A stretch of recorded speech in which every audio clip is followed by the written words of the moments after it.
We're the only show in the universe that does business birthdays, and we've got a great one today. Happy birthday, Betty James. Well, you don't know her, but you will. You should. This is the Focus Group. It's the savvy side of 9 to 5. Listen. Bueller. Laugh. And learn. Negotiation. This is what you do in business. This is the Focus Group with Tim Bennett. Staunch. And John Nash. Keep your clothes looking neat and clean. We're all business. Except when we're not. Hey, happy day before Valentine's Day. It's Lover's Day. I was going to wear a red shirt today, but I didn't. I'm here with my good friend and co-host, John Nash. Did you wear red today? I did not wear Valentine's red. I am Day? not in red. The boys in the booth, did anybody wear red for Valentine's Day? Nobody wore red. I wore blue. You know, somebody told me that you could pretty much guess that any guy's got either black, blue, or gray on, and I think we're pretty much indicative. Garrett, what are you wearing today? You got green on or gray? Olive.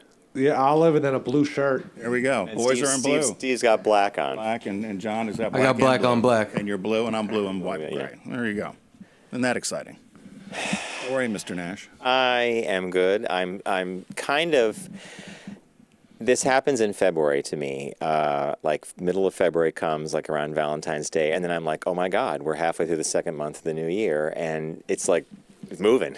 And winter is going to be out the door in like a month and a half, right? Maybe. Maybe, yeah. It seems to snow now here on the East Coast in April and March, right? Mm-hmm. Are you and your lover or your husband going out for do you do Valentine's Day dinners? That You know, sort of when thing? we. No, the short answer is no. When we first started dating, Valentine's Day was a. I never liked the holiday. Do you cook a meal at home and do little Oh, I was. leave little rose petals on the way to the boudoir? Boy, you got a vision of that household. You come home and you've sprinkled some rose petals down the hallway. And It's more like I'm allowed to watch a Star Trek movie or something. That's my Valentine's. there's no Day romance gift. in that house? That's romance. If John's allowed to put on Star Trek: The Wrath of Khan for the millionth time, then you know that's love, man. Because Maybe Bob will do something this year if he's listening. No, we used to do things, and Bob used to do very nice. He actually treats my birthday more like a big holiday than Valentine's Day. And I think it was on the second or third year we were going out, and I'm like, do you really? We both just had this conversation almost at the same time. Do we need to pay attention to this? And he's like, I'd rather not. I'm like, oh, we're free. We're absolved. We're free. So If you had your way, you'd be free of all holidays. not my birthday. I like birthdays. I don't mind Christmas. No, you would like to not have to deal with any of the Yeah, it's all this obligation. obligation, correct. Like, hey, who hates Memorial Day? I like Memorial Day. Do you like July 4th? I like July 4th. I like Thanksgiving. I like think Thanksgiving is a pure holiday. It's a pure, real American holiday. Mm-hmm. No religion involved, is there? The Pilgrims and the Indians? USA. That was a few weeks ago. I don't know. So, yeah, no, Thanksgiving's good. So, so today we've got a couple of articles. You picked one about, which is in the news for the last few weeks, about keeping yourself in line with your social media. Oh, that one's called Scouring Hollywood's Background Before Someone Else Gets There First. Which I thought was interesting. And then there was one about bias in hiring, which was just a pretty quick one as well. But I like that one, though, too. Well, no surprises there, I guess. I don't know. Did you think any surprises? No, and the way they were, well, when we get to it, the way they worded some of the stuff I thought was really spot on the money because of what you and I talk about a great deal. So this article was going to talk about unconscious bias, often in hiring, but you and I have often said in the past, the first impression you make is probably the one people are going to be left with. Yeah. And no matter how hard people try to unwind a first impression, the minute they see you, boom. You know, like we used to talk about standing up when you meet your interviewer, dressing appropriately, you know, just things like that. But then there are things that are completely out of your control. And those are the ones that are the dangerous ones because someone's going to make an association or something, and it's because of something you can't control. And I think that that's what that talks about. Right, and I was always very quick when I was a headhunter because you're really just trying to find the needle in the haystack for a lot of these companies. And my friend Kate had the term, which I don't think she came up with, but she used it a lot, was the air cushion interview. Oh, yeah, I love that. Which means you made a decision whether this person was moving on before the air got out of the cushion when they sat down. Isn't that? But, you know, let's be honest. I think that happens. I think it's I think we do it all the time unconsciously, which is why it's called unconscious bias. So what caught your eye this week? What caught your eye? Here's what Tim and John found. all right, New York Times had they have something called the Working Better section, and it's basically tips for work and memory and working smart, the whole thing. And this guy did this article that I just was really fascinated by, and the title is "A Simple Way to Better Remember Things: Draw a Picture."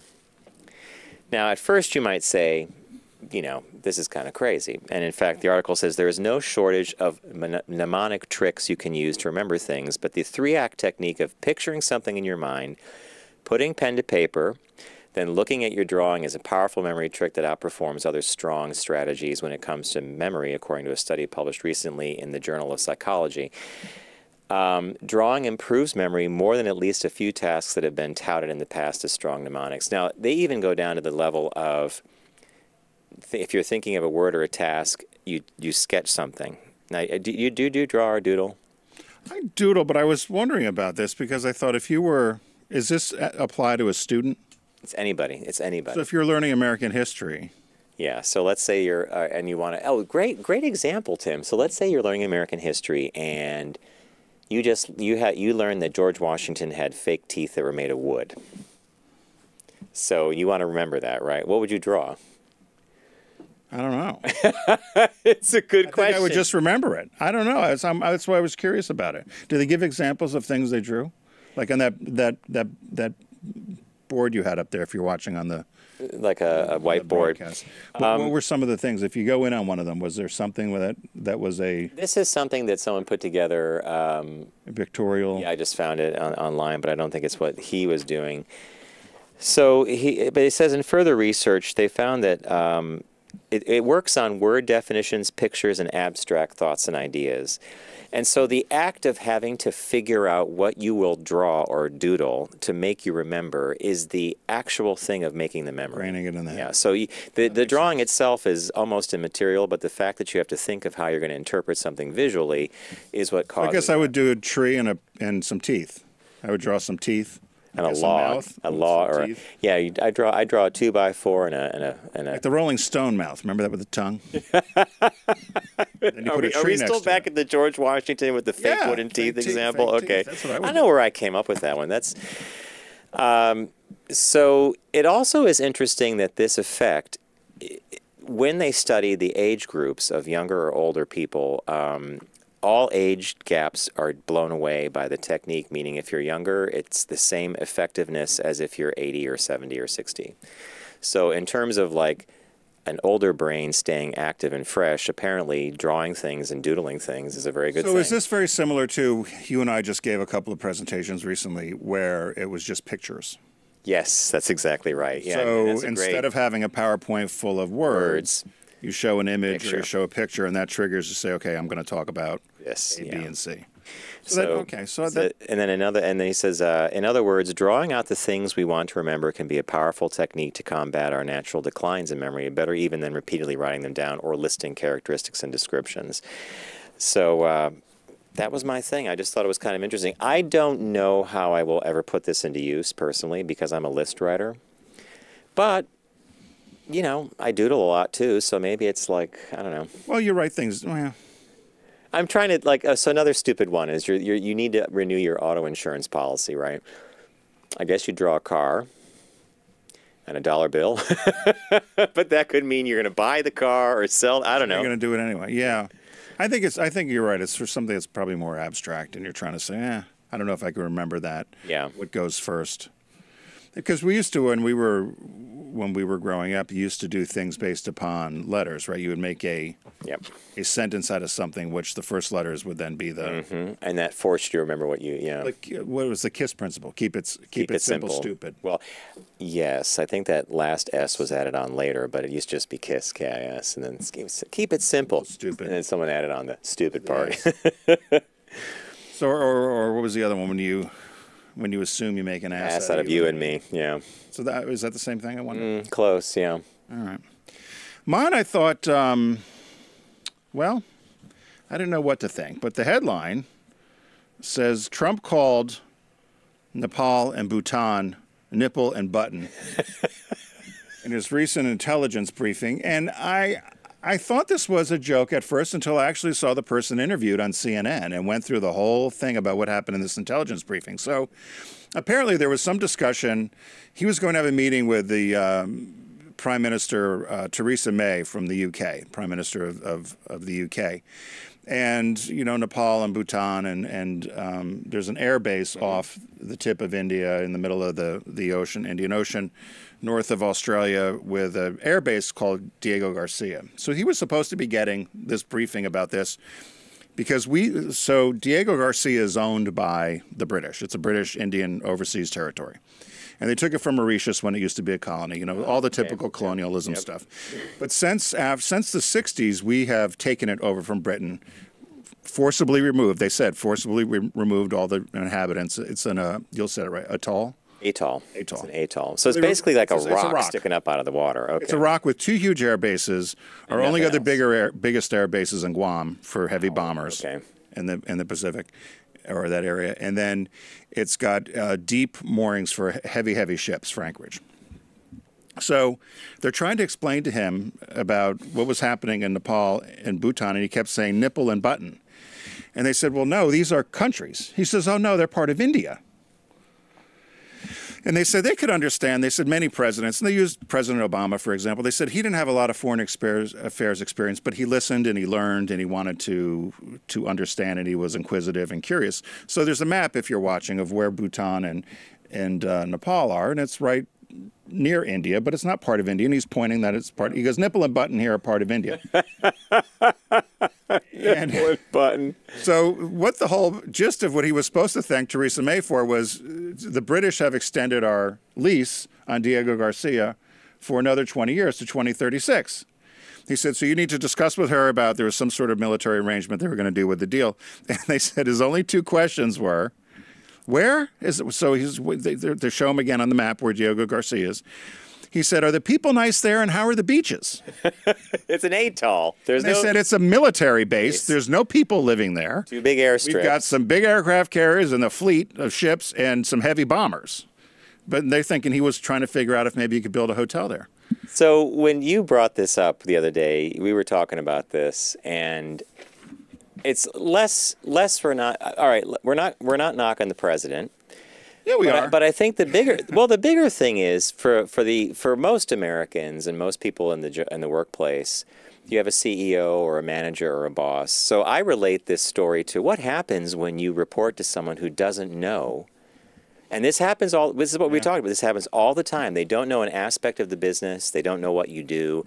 They don't know a product that's made or something, because they're big picture people or the decision makers. That's what you're dealing with, right? Or they've checked out, right? They're not interested. Well, you and I, when we were talking about this, around Vanity Fair broke that. Was it Vanity Fair? Someone broke the story about the executive time on the president's schedule, where he basically, I don't know what he's doing. Watching TV. Watching TV. And they said in this one article, they said that Paul Ryan was in the Oval Office discussing the Republican health care initiative. And during the meeting, Trump just stood up, walked out down the hall into another room and turned on the TV. Not interested. So you have the Speaker of the House, which is actually the 3rd person in line to be the president if something happens, right? Not interested. Totally like, Well, they even said in this article, speaking of your pictures, because he's known to he doesn't want to read. So lots of things are done with pictures and graphics, and they pepper all their conversations with Mr. President Trump, because he likes to hear President Trump. He likes to hear that. So there's lots of identifying him by name and title and pictures of here. Oh, there's nipple and button. So not the Onion. it's real, right? This is actually real. This was not. Yeah, when you told this to me, it's the same slew of stories that kind of always trickle out of that White House of. There was another article that came out recently where he hadn't been to Mar-a-Lago in quite a while, but apparently went down recently and just felt immediately energized. And one of the club members said the reason that he feels that way is because he'll often say to people at Mar-a-Lago, he's surrounded by idiots in the White House. But down at Mar-a-Lago, he's a star. Yeah. And that's the role this weird reality TV show we find ourselves in has him placed in, right?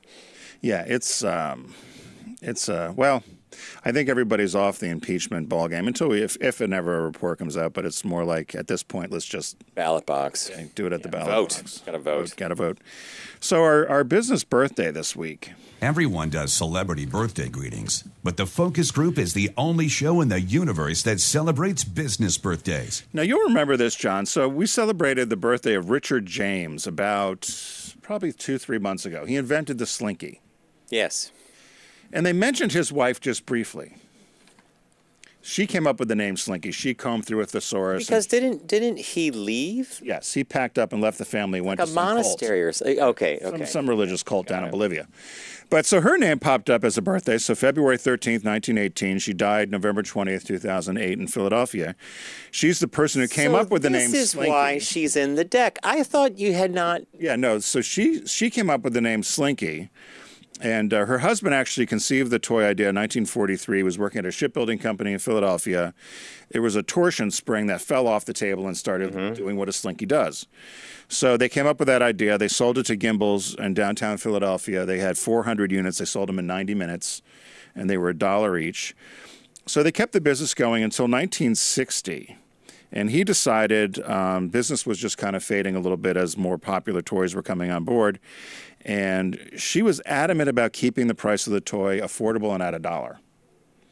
And they even said, it reminds me of the Costco hot dog, because they said in today's numbers, the Slinky would be about $14. But it's still about $1.89, $2.69, depending upon where you are. And her, up until when she was in control in the late 90s, said, so many children can't have toys. I always wanted to make sure that they could and they were affordable. All right. So that's why she kept the price low. But it's like the Costco hot dog, right? $1.50 and a drink. Well, Costco's losing hot dog and a drink. money on that hot dog, but it's right? keep you in there. So he packs up and moves to Bolivia to join the Wycliffe Bible translators, and left her alone with 6 kids, 6 young kids, and this company that was just kind of doing So they came up with this Slinky dog, which saved the company. And Slinky Dog is one of the main a supporting character in the Toy Story movie. And again, in 1995, when the Toy Story came out, they redid the Slinky dog. And it so the dog turned around the first sales slump in 1960, and then again, they said they issued a new version in 1995, and it was another top seller. Overall, there's been 300 million Slinky toys that have been sold. And that includes the dog and the regular. Right, all types of stuff. She took over management of the firm, as I said, and responsibility for all the 6 children, and ran the company until she sold it to a company called Poof Products of Plymouth, Michigan, in 1998. And wait. Poof. Poof. P-O-O-F. Poof Products. I'm drawing conclusions. You got to look it up.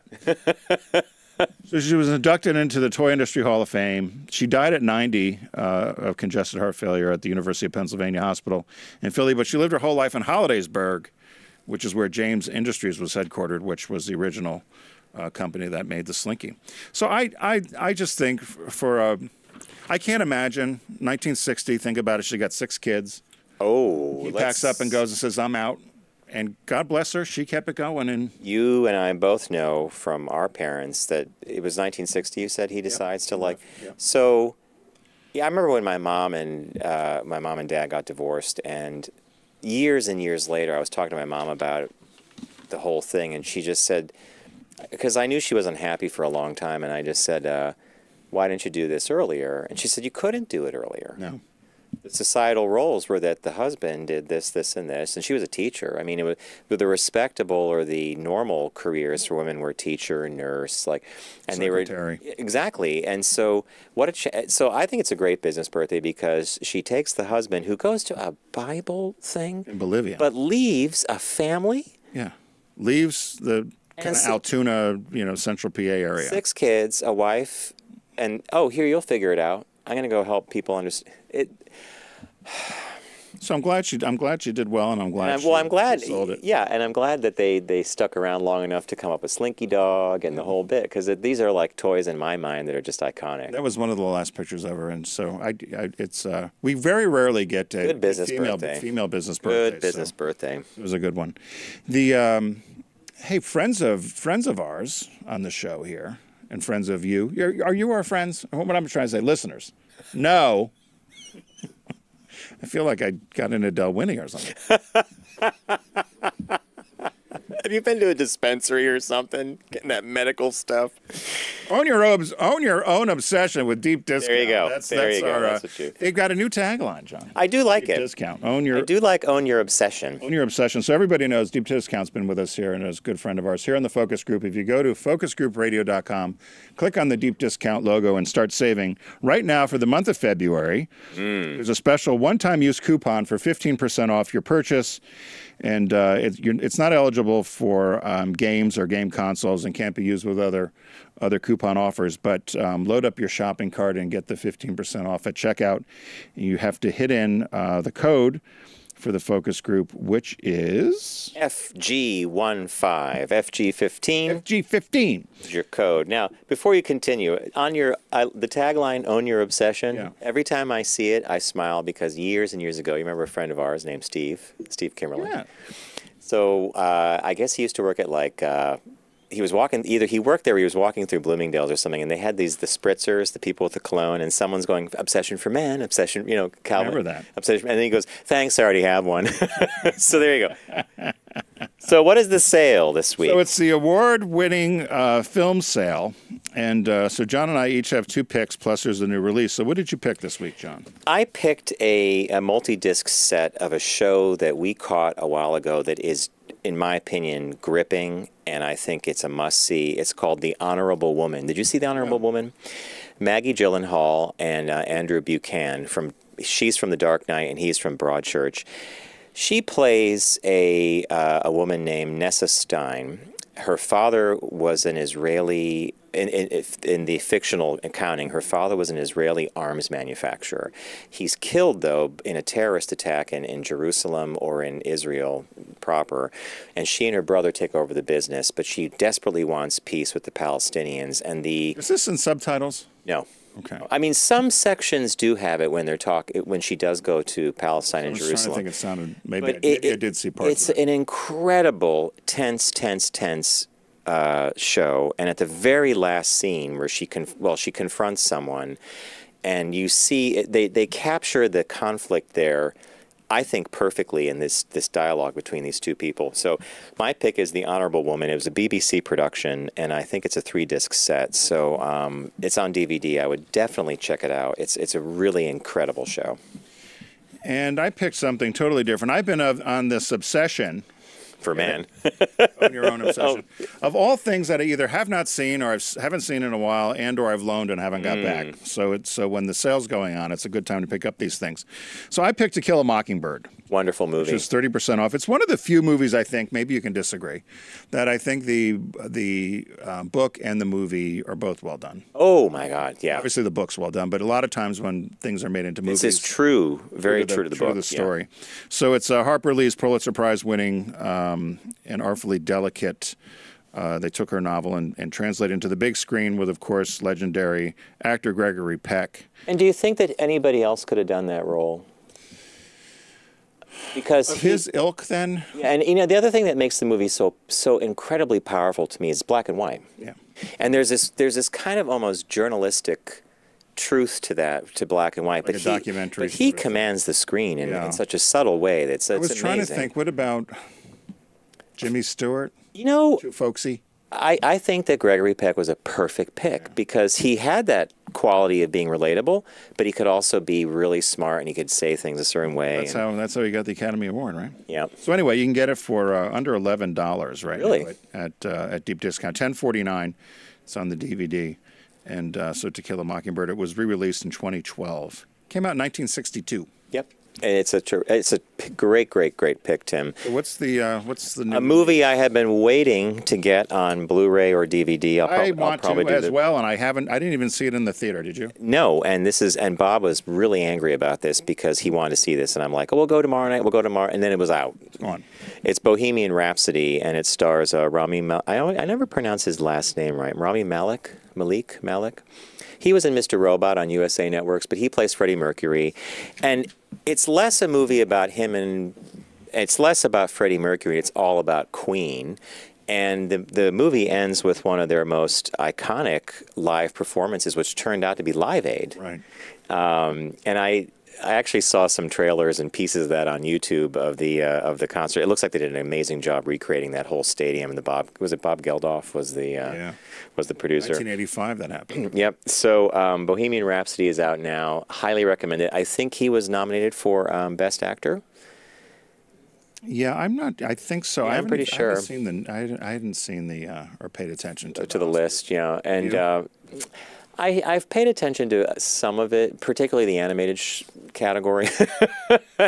But they came out, they released Best This, Best That, and I said, oh, I saw this, I saw that. But it's one of those things that my biggest surprise, which happened probably 2 years ago about Freddie Mercury, was I had no idea he was Indian.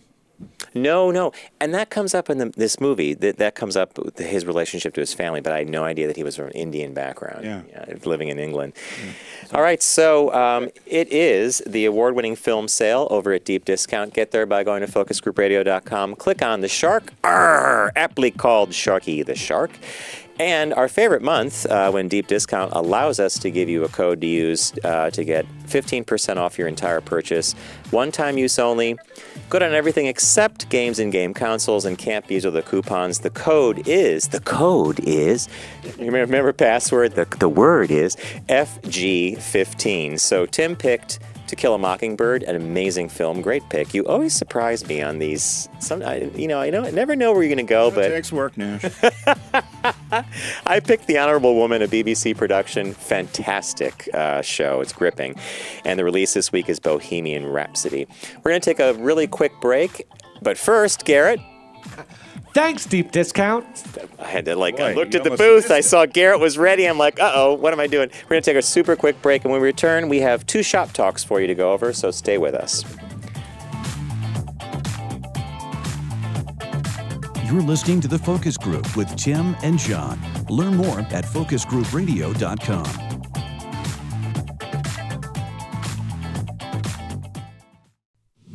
Focus on the savvy side of 9 to 5 with The Focus Group. Try, really try. Listen, laugh, and learn with Tim and John. I never try anything. I just do it. Hey, welcome back to The Focus Group. We hope you're enjoying our live show here at 1 p.m.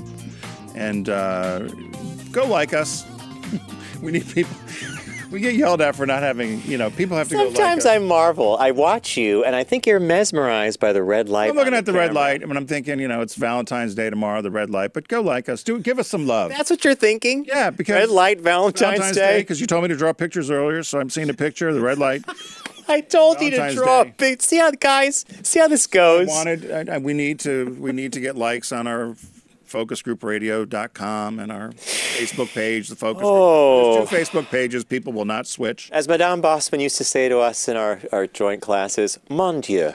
Il est dans la lune. Il est sur la lune. Il est sur la lune? He's on the moon. The other one is you're in the moon, but Mon Dieu means my God. Like, c'est fou. What's going on? It's crazy. All my years of there's 3 things I remember of all my French and Spanish. Which is? One was le chanson bon. All right. Yo no tengo que estudiar esa de Lorenzo. That's Spanish. Marín de dos Spanish. Nada limonada. I remember all these little rhymes they made us do. But that didn't help us get a ticket. And it didn't get us to the UN either. So we were at Barcelona, and they were speaking Catalonian, and John's yelling at me that I didn't know Spanish. How can you not know what they're saying? And in Barcelona, I was warning people about the gypsies. And then someone takes me aside and tells me that a gypsy is you don't say gypsy, or it's a bad word. You can't say anything anymore, John. Can't say anything. You can't do anything anymore. Anyway. So shop talk, quick one here. The headline is, there's less implicit bias against sexual orientation and race but more against weight. So implicit bias is it's unconscious Right. bias, right? Yeah, Okay. I would say, wouldn't you? Yeah. So it's, there's lots of so they did this study. They said they looked at 4.4 million tests between '05 and 2016, and essentially they said body weight bias is actually slightly worse than it has been in the past. They said from 2004 to 2010, body weight bias increased by 40%, meaning that people were more biased against people that could be overweight versus whether it was they were biased against somebody's race or gender or their orientation. Or orientation. And what we were talking about at the top of the show when we were kind of teasing this article was this idea that you meet someone for the very first time and they do this incredibly fast. Yep. Nicely said. And the red light wasn't even on for that one. They do this incredible calculation of and we all do it. We see something, an object or a person, we form quick opinions of it. This one, though, is the one that I think is, when I read this line, it says, we typically think about body weight, people in general, as something that people can control. And so we are more likely to make the moral judgment of, well, you should just change your behavior. It's kind of like when we interviewed Jean Nidetch from their founder of Weight Watchers, and her advice was, put the fork down. That's my doctor's advice, too. Put down the fork. But that's almost said in a way that I think is morally interesting, as if that's the reason you're overweight or something, is because you eat too much. What I'm getting at? So it's or interesting. If you can't take care of yourself, how are you going to take care of business and ... And I'd heard people say that when I used to be on hiring committees. And although the one thing I do not question, but there are times where you're looking for a specific type of person. Mm-hmm. And for instance, when I was hiring people to handle skiing that's outdoor athletic. Right, or kayaking or something. It made sense for me to hire a 20-something male or female that they might not have been a skier, but it looked like they could be a skier because they were dealing with the ski industry and talking to the consumer. And I know there was actually, I think there was a lawsuit against Abercrombie and Fitch back in the day because they said they were profiling too much. They were hiring essentially models, right, with great bodies. The whole that was their image of their brand. There used to be guys with no shirts on standing outside the door of the store. Right, and that was the image of their brand. And I never had a problem with it because I always thought, I've never been to a Chinese restaurant and had anybody other than a Chinese person serve me.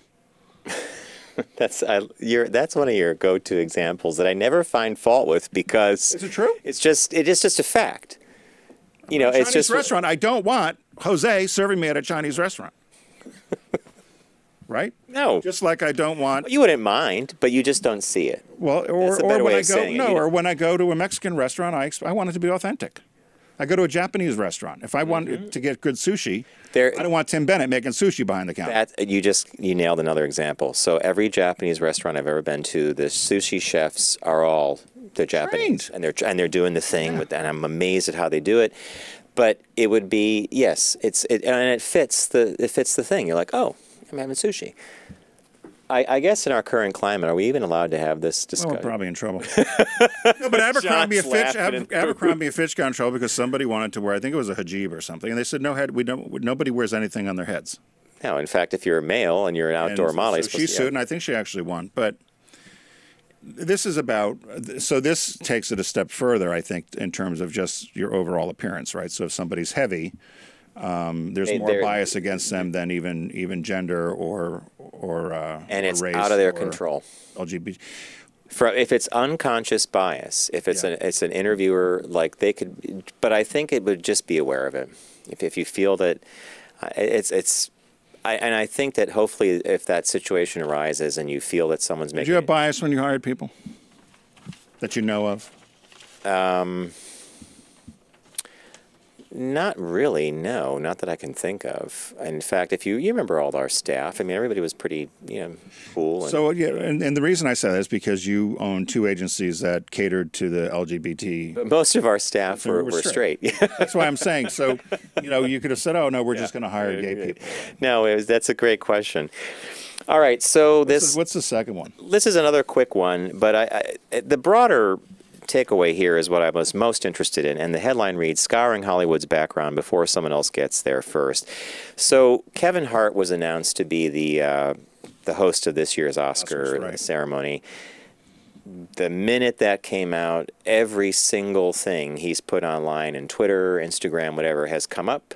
And suddenly they find a whole bunch of homophobic jokes that he made many years ago.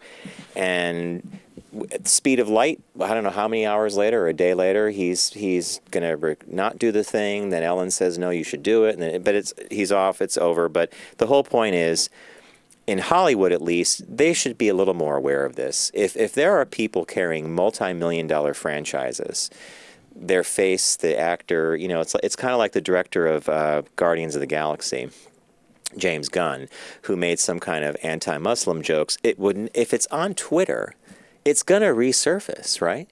All you're going to do is type in James Gunn and start reading what he said. Right. So the article is basically talking about how Hollywood needs to get a little bit more of a research and PR thing behind all the stuff they do to make sure that the people that are the face of the studios and the brands and the franchises are not going to get this happening. Back in the day, there used to be something called a Q score, which was just essentially whether your likability, and brands would use that, and you put a morals clause in a contract to see whether, you know, in case something goes haywire. But what I'm concerned about, and you know, the governor a couple weeks ago with the blackface in Virginia, is I don't know who decides to apply and who decides who's going to get in trouble for it. Because, for instance, Joy Reid from MSNBC, I like her.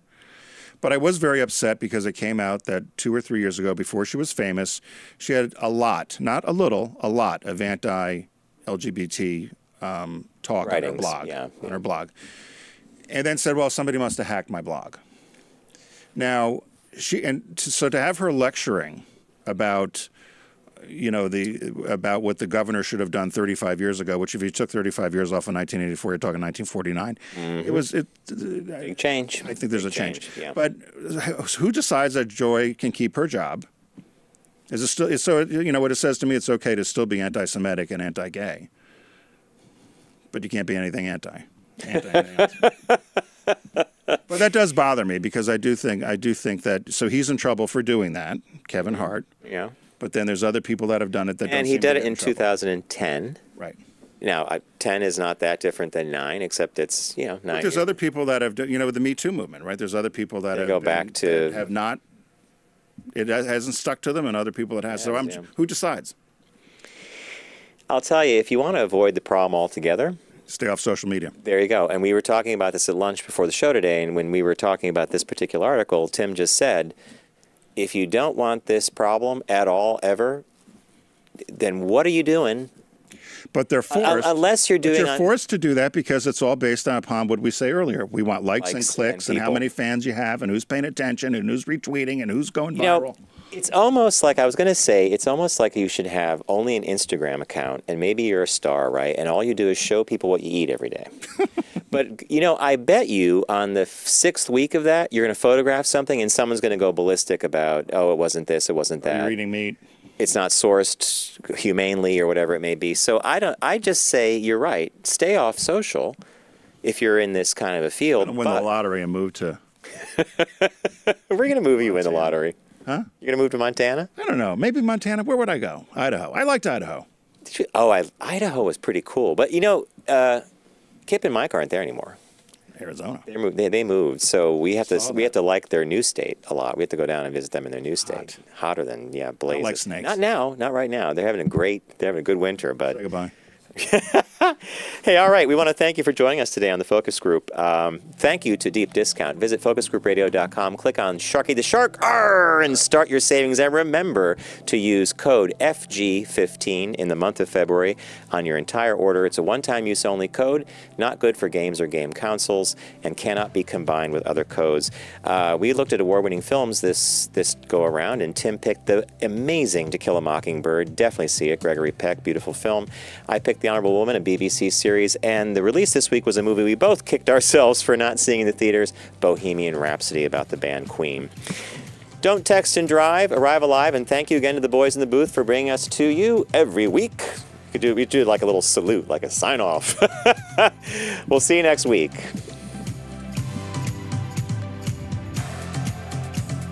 It's The Focus Group with Tim Bennett and John Nash. Accessible on all platforms. Subscribe, like, and rate us on your platform of choice. Learn more at focusgroupradio.com.